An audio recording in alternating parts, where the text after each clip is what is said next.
No fim da tarde desta quinta-feira, o juiz Sérgio Moro decretou a prisão do ex-presidente Lula. O juiz Sérgio Moro acaba de ordenar a prisão do ex-presidente Lula.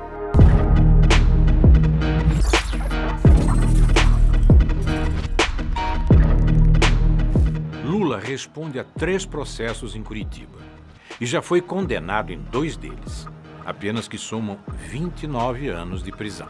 As condenações se referem ao triplex do Guarujá e à reforma do sítio de Atibaia.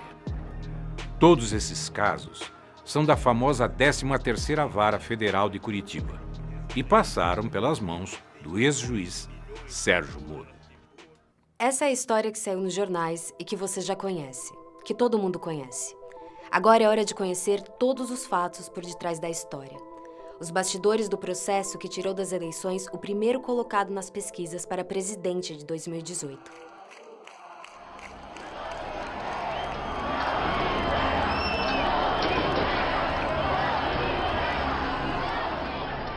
Os processos contra Lula em Curitiba são um dos maiores casos de lawfare já vistos no mundo. Nesse tipo de guerra, o ataque aos inimigos políticos é feito por meio da justiça, com múltiplas acusações, bloqueios de bens e divulgações seletivas na imprensa. O objetivo é inviabilizar a defesa e criar na sociedade um clima de culpa. E o julgamento passa a ser mera formalidade. As condenações já estão prontas. Um manifesto assinado em outubro de 2019 reuniu juristas de 8 países.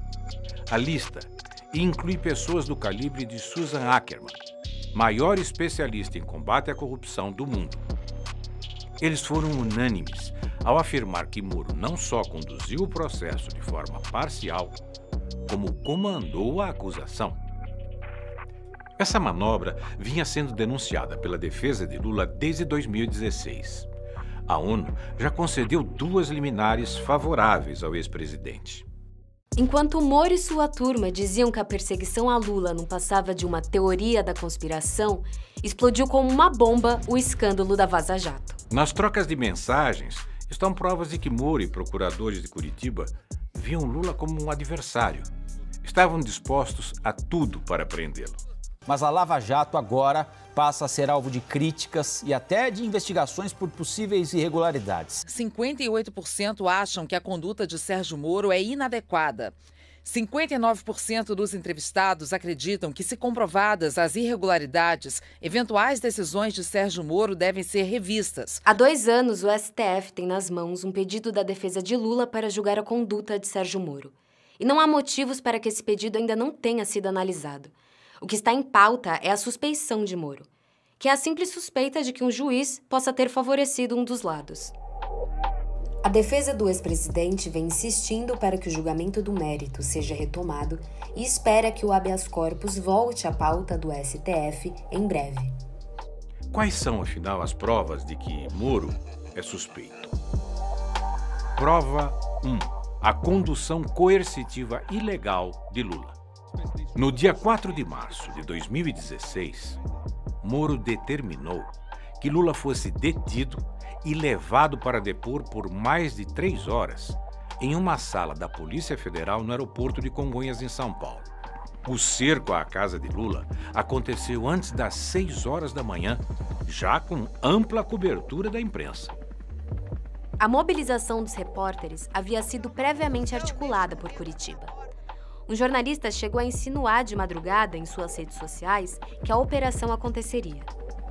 A ação contra Lula foi tão abusiva que 2 anos depois, o STF proibiu a condução coercitiva para a realização de interrogatórios. Hoje, é ilegal levar uma pessoa a depor com força policial antes de intimá-la. Prova 2. Grampo ilegal. Nesta quarta-feira, a crise política atingiu o ponto mais alto. Alô? Alô? Lula, deixa eu te falar Fala, uma querida. coisa. Ah. Seguinte, eu tô mandando o Bessias junto com o papel pra gente ter ele e só usa em caso de necessidade, que é o termo de posse. O ex-juiz fez um vazamento seletivo. Essa revelação só foi feita mais de 3 anos depois pela Folha de São Paulo. Segundo a reportagem, Moro não quis tornar público que Lula disse a diferentes interlocutores que relutou em aceitar o convite de Dilma para ser ministro e que estava empenhado em buscar uma reaproximação com Temer e o MDB. Os diálogos colocaram em xeque a hipótese defendida por Moro de que Lula queria ser ministro para obter foro privilegiado. Moro cometeu outras irregularidades no episódio. O diálogo entre Lula e Dilma foi captado mais de 2 horas após a ordem judicial que interrompeu o grampo. Além disso, a conversa não tinha nenhuma relação com os processos sob responsabilidade de Moro. Ele não tinha autoridade para divulgar gravações envolvendo autoridades com foro privilegiado, como era o caso da presidenta Dilma. Moro cometeu um crime ao gravar conversas de um presidente sem autorização do STF. Ao ser cobrado pelo Supremo por seus atos, o ex-juiz apenas pediu escusas, mas o estrago já estava feito. Como consequência, o vazamento do grampo ilegal acelerou o golpe contra Dilma, dividiu a sociedade e colocou a nossa democracia em risco. Moro também grampeou o telefone do escritório dos advogados de Lula. Com isso, acompanhou mais de 400 conversas e teve acesso em tempo real à estratégia da defesa. Prova 3. A condenação de Lula. Deltan Dallagnol, coordenador da investigação na Lava Jato de Curitiba, revelou a outros procuradores que duvidava das provas entregues a Moro contra o ex-presidente. A conversa, revelada pela Vaza Jato, aconteceu 5 dias antes de Dallagnol fazer a primeira denúncia contra Lula, em 14 de setembro de 2016. O auditório já estava até marcado para a coletiva do PowerPoint. Falarão que estamos acusando com base em notícia de jornal, indícios frágeis. Então é um item que é bom que esteja bem amarrado. Fora esse item, até agora eu tenho receio da ligação entre Petrobras, o enriquecimento, e depois que me falaram, estou com receio da história do apartamento. São pontos em que temos que ter as respostas ajustadas e na ponta da língua. Mas Moro nunca se importou com a falta de provas. Em julho de 2017, o ex-juiz condenou Lula a 9 anos e meio de prisão por corrupção e lavagem de dinheiro no caso do triplex do Guarujá. Depois, o TRF4 ampliou a pena para 12 anos e 1 mês. Hoje eu pensei que os meus acusadores iriam mostrar uma escritura, um documento, um pagamento, alguma coisa que eu fiz para ter o apartamento que ele disse que é meu. Veja, porque eu esperava que depois de 2 anos de massacre, eu chegasse lá e tivesse um documento dizendo: o Lula comprou o apartamento, o Lula reformou o apartamento, o Lula pagou tanto pelo apartamento, a escritura está aqui registrada em cartório, o apartamento é dele, o Lula já dormiu no apartamento, ele já morou. Nada, nada. Pior ainda é a condenação no caso do sítio. A juíza Gabriela Hart, que substituiu Moro quando ele virou ministro de Bolsonaro, condenou Lula a 12 anos e 11 meses. Apesar de ser um caso completamente diferente, a sentença tinha trechos inteiros copiados e colados da condenação anterior feita por Moro. Mais tarde, essa pena foi ampliada pelo TRF4 para 17 anos. Em ambos os processos, as sentenças apresentavam graves falhas. Não determinavam o que Lula teria feito em favor das construtoras que justificasse o alegado recebimento de um apartamento no Guarujá ou a reforma de um sítio em Atibaia que nunca pertenceu a Lula. Moro diz apenas que Lula praticou atos indeterminados que teriam beneficiado as empreiteiras durante seus 2 mandatos como presidente. Não importava o que Lula apresentasse como evidência de sua inocência. Os processos eram meras formalidades em Curitiba e as condenações já estavam pré-definidas, sempre com o objetivo de manchar a reputação de Lula e tirá-lo da vida política. Prova disso é que Lula foi absolvido na Justiça de Brasília da acusação de ter feito parte de uma organização criminosa na Petrobras. O ex-procurador-geral da República, Rodrigo Janot, diz em seu livro que Lula era objeto de desejo da Lava Jato e revela que foi pressionado por Deltan Dallagnol a acelerar o processo do PowerPoint para justificar as demais condenações contra o ex-presidente em Curitiba. Com a absolvição de Lula nesse processo, há um entendimento de que caem por terra todas as outras acusações que pesam contra o ex-presidente nos processos iniciados por Moro. Prova 4. Abuso de autoridade. No dia 8 de julho de 2018, o desembargador Rogério Favretto, do TRF4, determinou a soltura imediata de Lula. Gebran Neto, outro desembargador, suspendeu a decisão do colega, embora só tivesse jurisdição sobre o caso no dia seguinte, ao fim do plantão judicial. Moro, que estava de férias, atropelou todo e qualquer rito jurídico para evitar a liberdade de Lula.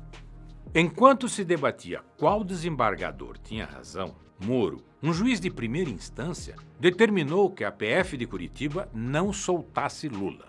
A ordem foi acatada pelo delegado da Polícia Federal, Maurício Valeixo, o mesmo que depois se tornou braço direito de Moro no governo Bolsonaro. Favretto reiterou a soltura imediata de Lula, mas o presidente do TRF4, Thompson Flores, entrou na disputa e manteve Lula preso.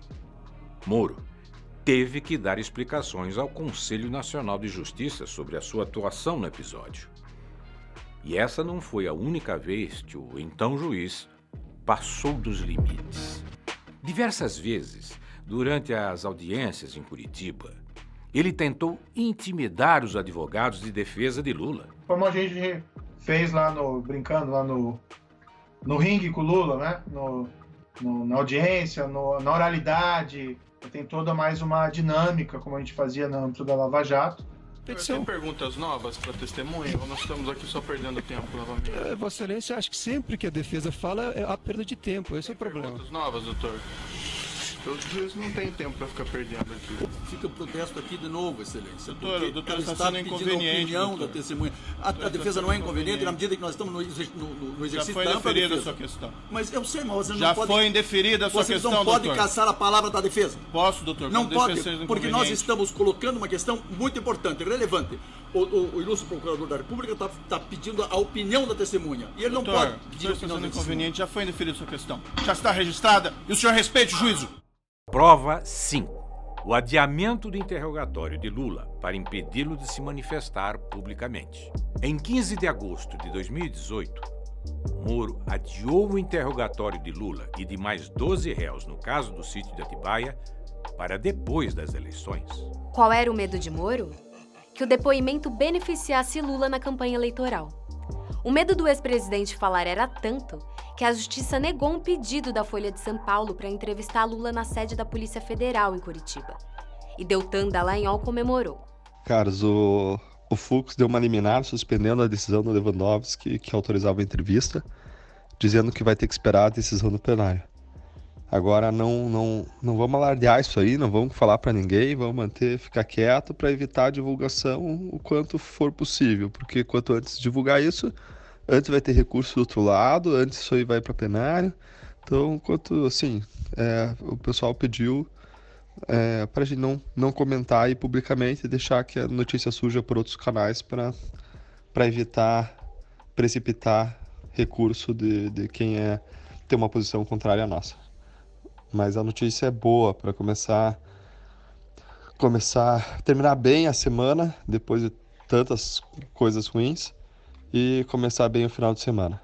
Abraços, falou. A Vaza Jato mostrou que Lula e o PT eram vistos como inimigos pela força-tarefa em Curitiba. Em uma troca de mensagens entre Dallagnol e uma amiga, fica claro que o objetivo principal era impedir o retorno do PT à presidência. Ando muito preocupada com uma possível volta do PT, mas tenho rezado muito para Deus iluminar nossa população para que um milagre nos salve. Valeu, Carol. Reza sim. Precisamos como país. Prova 6. O vazamento estratégico da delação de Palocci. A cartada final de Moro para eleger Bolsonaro presidente da República foi dada em 1º de outubro de 2018. 6 dias antes das eleições presidenciais, o ex-juiz tornou pública a delação premiada de Antônio Palocci. A delação já havia sido rejeitada pelo Ministério Público por falta de provas e estava nas mãos de Moro havia pelo menos 3 meses. A manobra de Moro teve amplo espaço na mídia. E só 2 anos depois, o STF anulou a delação de Palocci. Verifique-se que o acordo foi juntado aos autos da ação penal cerca de 3 meses após a decisão judicial que o homologara. Essa demora parece ter sido cuidadosamente planejada pelo magistrado para gerar um verdadeiro fato político na semana que antecedia o primeiro turno das eleições presidenciais de 2018. Era o impulso final que faltava para garantir a vitória do ex-capitão nas eleições presidenciais. Bolsonaro chegou a parabenizar Moro pela atitude. Ele estava cumprindo uma sua missão. Se essa missão dele não fosse bem cumprida, eu também não estaria aqui. Então, em parte,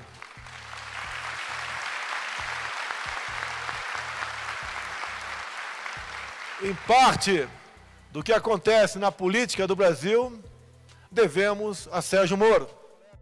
Prova 7. A ida de Moro para o governo Bolsonaro. Se depois de tudo isso ainda restava alguma dúvida sobre a parcialidade de Moro, a nomeação do ex-juiz como ministro de Bolsonaro escancara quais eram seus interesses. Enquanto julgava Lula, Moro negociava um cargo no primeiro escalão do novo governo. E aí veio o dia do segundo turno, domingo, na casa do Jair. A gente chegou lá à tarde, tipo 5h30 da tarde, ainda estava claro. O Paulo Guedes estava na sala, me puxa, me chama e fala assim: Bebiano, eu quero conversar com você um negócio aqui importante. E foi a primeira vez que o Paulo Guedes mencionou que estava conversando com o Sérgio Moro. Ele me contou que já tinha tido 5 ou 6 conversas com o Sérgio Moro e que o Sérgio Moro estaria disposto a abandonar a magistratura e aceitar esse desafio como ministro da Justiça. A vitória de Bolsonaro foi comemorada por Rosângela, a mulher do ex-juiz. Ela postou um vídeo em sua conta no Facebook com uma montagem do Cristo Redentor ao lado do número 17 do ex-capitão e a frase: "Estamos juntos, Brasil". Sérgio Moro saiu do governo em abril de 2020. Em novembro, tornou-se sócio-diretor da Álvares & Marshall. A empresa tem entre seus funcionários ex-agentes de departamentos de inteligência dos Estados Unidos, como o FBI e a NSA. A Álvares & Marshall foi administradora judicial da OAS e apresentou à Justiça uma lista de imóveis de propriedade da construtora que incluía o famoso triplex do Guarujá, o mesmo que Moro e a Lava Jato afirmavam pertencer a Lula. A empresa norte-americana também é administradora judicial da Odebrecht, outra construtora que Moro levou ao fundo do poço quando era juiz da Lava Jato. A Álvares & Marshall revelou ao UOL que já teria faturado 17 milhões de reais com a crise da construtora brasileira. O conflito de interesses nestes casos é evidente. Lideranças de todos os campos políticos ficaram perplexas com a decisão de Moro em aceitar o trabalho na empresa norte-americana. Diante da repercussão extremamente negativa, o Tribunal de Ética da OAB São Paulo notificou Moro sobre a proibição dele exercer a advocacia junto aos clientes da Álvares & Marshall. Ao longo de todas essas injustiças, Lula se manteve firme. Eu tenho tanta obsessão de desmascarar o Moro, desmascarar o Delayol e a sua turma, e desmascarar aqueles que me condenaram, sabe, que eu ficarei preso 100 anos. Mas eu não trocarei a minha dignidade pela minha liberdade. Foram 580 dias preso injustamente na sede da Polícia Federal de Curitiba. Durante todo esse tempo, o povo permaneceu em vigília e personalidades de todo o mundo se mobilizaram por sua liberdade. Bom dia, presidente!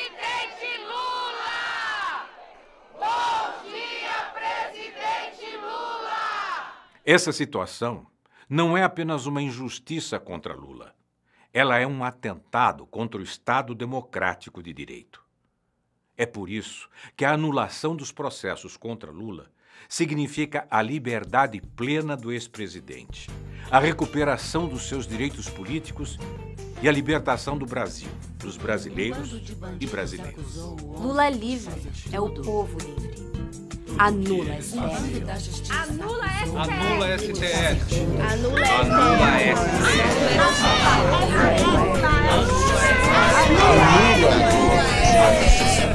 Um bando de bandidos acusou o homem de fazer tudo. Tudo que eles fazem, a justiça é nossa, a justiça é nossa. Uma banda da polícia e um tucano na justiça vieram juntos. Estavam na mídia todo dia. Promotor, pastor,